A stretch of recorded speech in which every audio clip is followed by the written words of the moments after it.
Hi, welcome to my channel. I'm Jace, and I'll be taking you on some adventures along with my dog Sativa. If you love nature, then come join us. We'll be doing some camping, cooking, fishing, and boondocking amongst other things. Because taking some time for your physical and mental health should always be a priority before it's no longer an option. And remember to like, share, and subscribe so we can continue to explore together.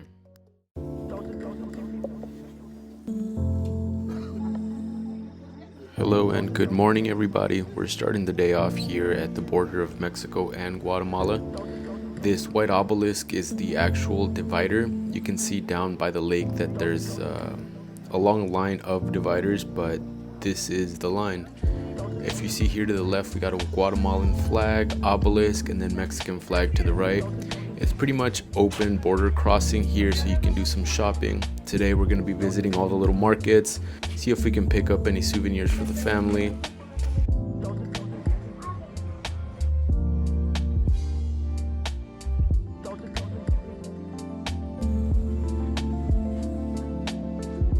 We got tons of gold at every single shop. Well, gold the color, because this jewelry will turn your body as green as nature.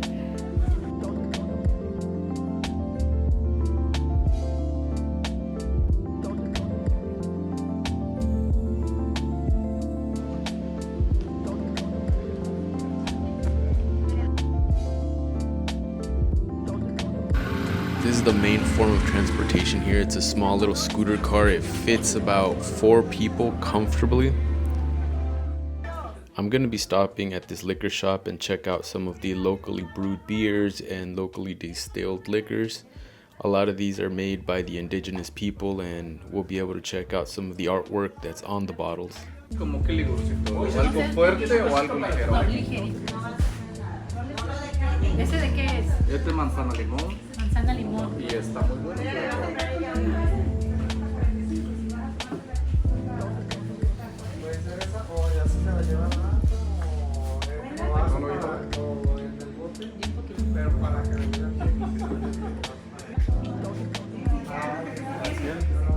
Con tantito agua mineral si lo quieres hacer un poquito más ligero, cogerlo tantito. Listo. Ahora este que es de piña y coco lo puedes mezclar con jugo de naranja, jugo de piña, para preparar la piña con igual lo puedes preparar.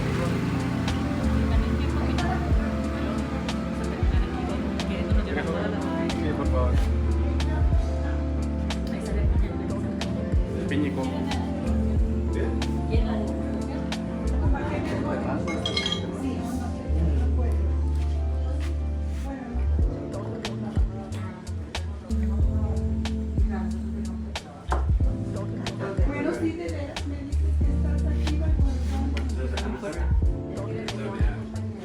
Este trae 17 grados. Ahora estos traen 25 grados, trae un poquito más que por el sabor. Este sí es un aguardiente artesanal que es destilado de maíz. ¿De maíz? Este sí, es de origen maya, así que por eso va con esas botellas con decoraciones mayas. Está muy bonito. Por ejemplo, acá tiene la pirámide que representa la ciudad That's maya straight up art. Tikal, el ave del Quetzal, y este dibujo es la diosa de maíz de los mayas. Para que no se mezcle el sabor, sí. Como ese es dulce y este es sabor natural, entonces se va mezclando. Yo le decía porque sí está, este es mucho más fuerte, este trae 50 grados. Yo quiero probar el de Sí, este está muy bueno.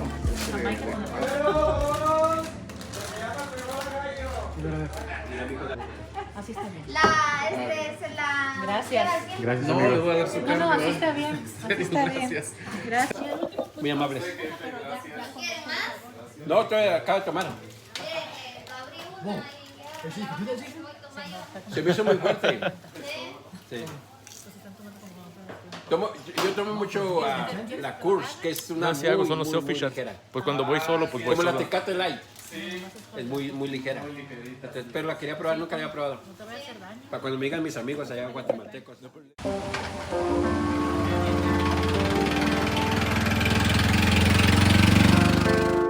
While the family's doing a little shopping, I noticed that there was a stairway down here, so let's just go explore it.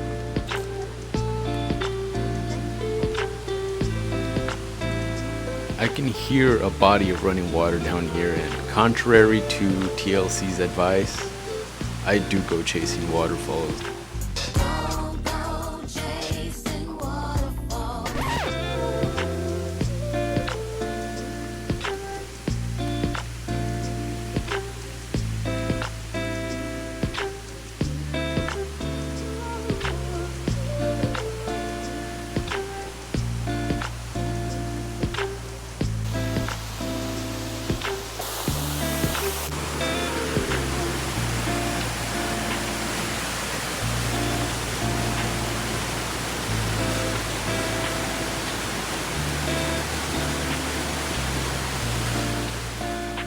After doing a little shopping, we decided to stop by a different vantage point for Lago Montebello, where you guys saw me in my last video doing the whole rowboat thing, but this time we're up much higher and getting a completely different view, different angle from a completely different side of the lagoon, if you will.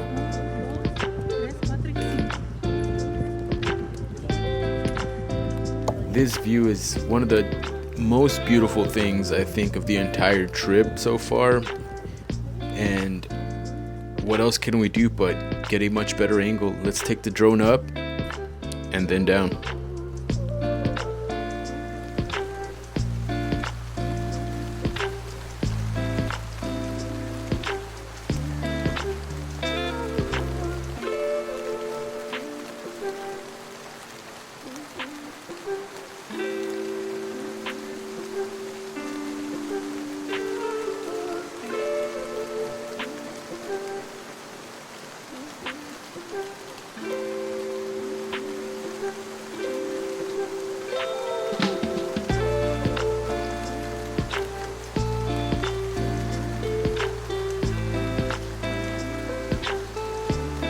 Now it's hard to tell on the camera, but it started coming down just a little bit too hard to be flying the drone.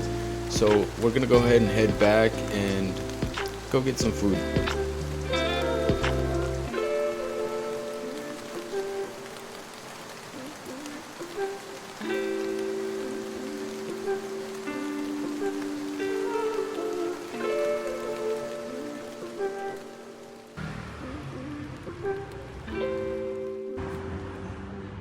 We're back in town. It was maybe about a 2-hour drive. I lie. I think it was a lot more.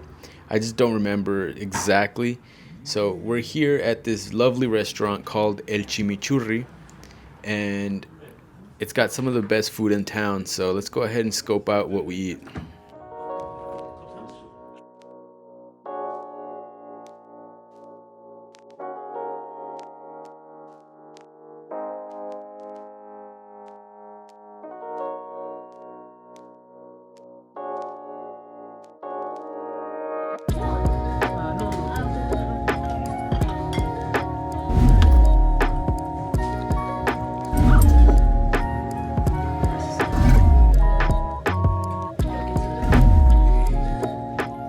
There being summer vacations, but I remember there being vacations between years.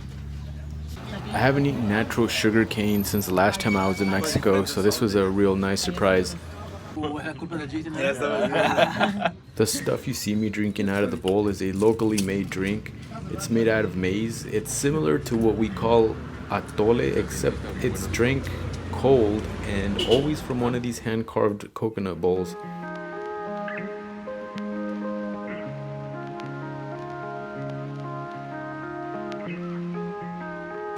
This place was a little difficult to find, but you know, persistence will always prevail.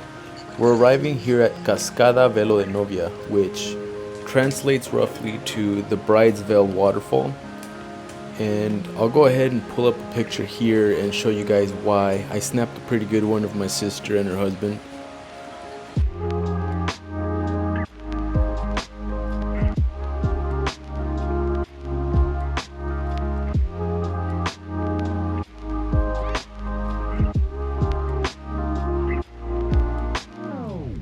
Unfortunately, I didn't get a very good shot of all the spiders, but if you deviate maybe like 4 or 5 feet from the main path, you'll be faced with huge webs full of spiders that are probably just as big as the palm of my hand.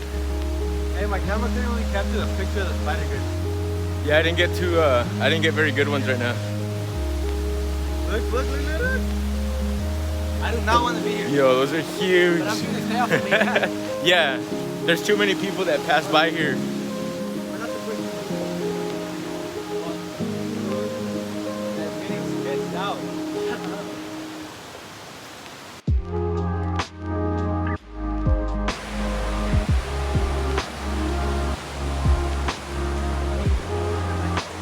Yeah, boy. It's a long climb to the top. I believe it's about 5 miles to the end of this trail, but I gotta say, every inch of it is worth it.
Does the mist get caught on the camera or not? Oh yeah, some of it.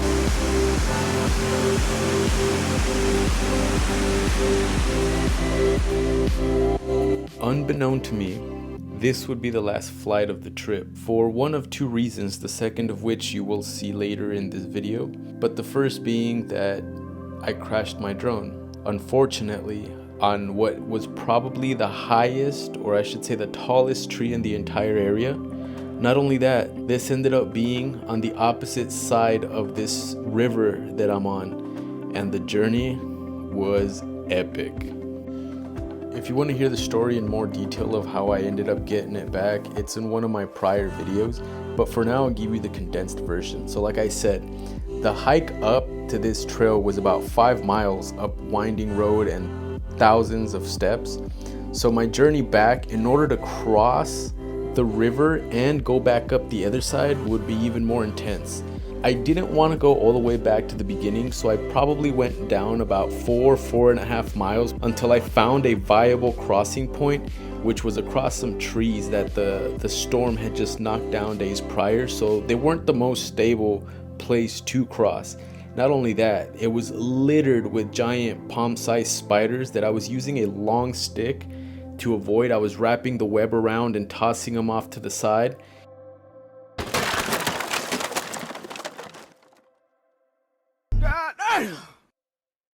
It was insane, and I really wish I would have had footage of this, but at this point my drone's battery is getting lower and lower, and I just have to get back up there. Now, the retrieval is a different story. I managed to get a hold of my sister and let her know what was happening. She was on the other side making her way down. She was able to talk to some of the locals and explain the situation, to which they let us know that they had a local electrician that might be able to help us. So the manager of the establishment takes off on his motorcycle, goes to the nearest town, picks this guy up, brings him back, probably around 5:30 at this point. The park closes at 6, and I remember it took me at full speed at least 30 to 45 minutes to make it all the way up. So the manager at my location is letting me know that if he doesn't get there, they'll have to close. So I offer him 2 days pay to stay there with me and help me get my drone back, and luckily he approved. After about 45 minutes to an hour, the guy gets there, starts climbing up. It must have taken him maybe about 15-20 minutes for us to retrieve the drone. I paid him, I believe it was around 2,000 pesos if I remember correctly, 400 pesos to the manager, and then his helper that just happened to be there, I gave him 200 pesos. Ya no trae pila, ya no trae batería, se le acabó la batería. Se le acabó la batería. Dale. Dale.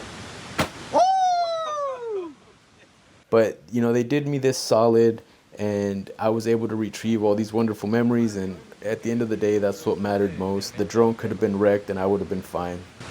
¿Se quebró, no? No. Nomás Yo no, yo se lo pongo, a ver. Tiene su mañita. Puta madre, pues hasta salió macizo. Once the man retrieves the drone, we all start making our way down.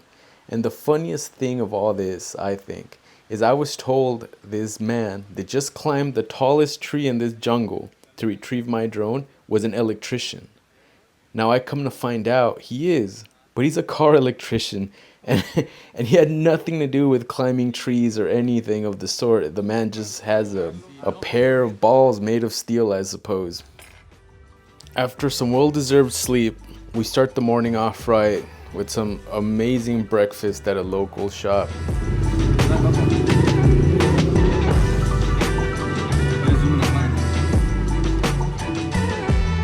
Esta es la sencilla, es la sencilla.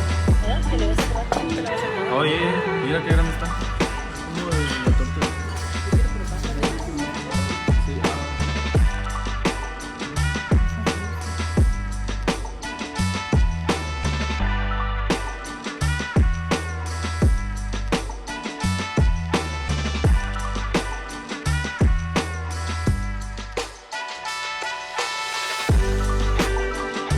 We are now arriving at La Pirámide de Tonia, and it's one of the pyramids here that we came to explore. It's where there was a lost city apparently, and we're going to be making our first pit stop at the museum, where we find a lot of the loose artifacts found in this location, located about 1 or 2 miles from the actual pyramid, which we will have to walk to after this.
You can see the top of the pyramid here. I'd say we're probably about 3/4 of a mile away at this point.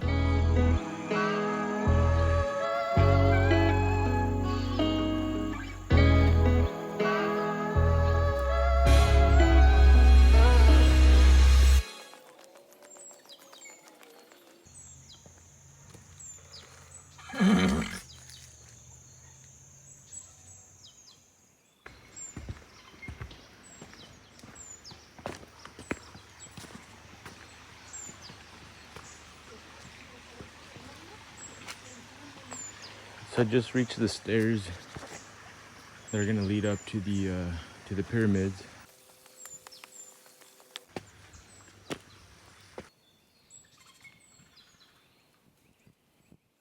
I can hear a few people up there, but I didn't really see many people in the parking lot or cars for that matter. Buenas tardes. Buenas Buenas tardes. Buenas tardes. Buenas tardes. Buenas tardes. Buenas.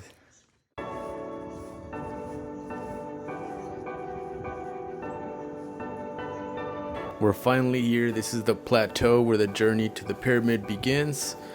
Down here we can see the sports, or I guess the arena area where they would play some of these games that you hear about, supposedly with their opponents' heads.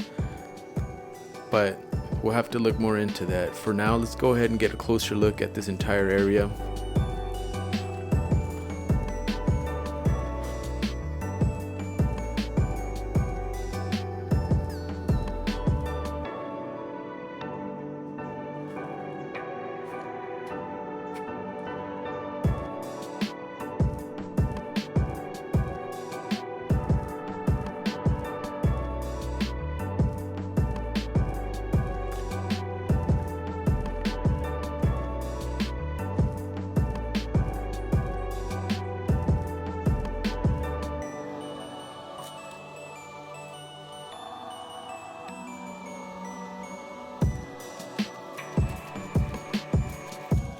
This is probably my favorite shot of the area. The amount of detail here is insane for the tools that they had for the time. Not only that, the design itself I think is absolutely beautiful.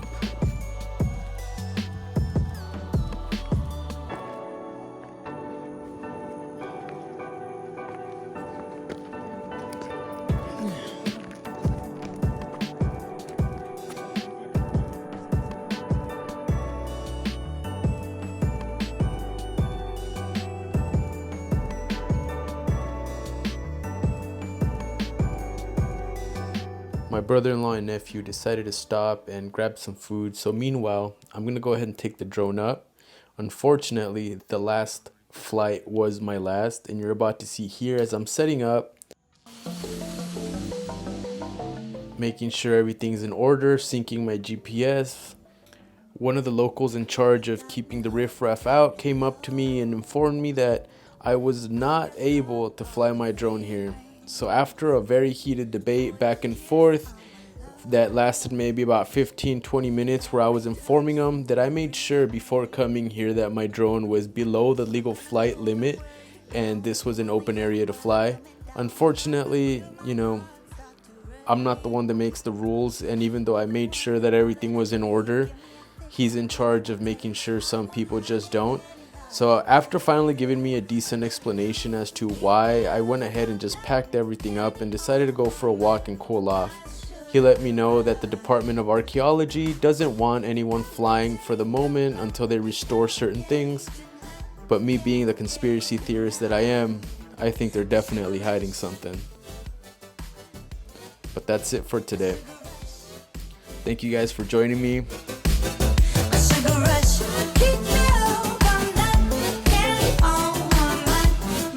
Here's a look at what the next episode's gonna be like. We're gonna go ahead and have as much fun as we can, see if we can get some shrooms from one of the indigenous locals. And remember to make physical and mental health a priority before it's no longer an option. Come back and join me for the next one. Thank you. I gotta know, where are you?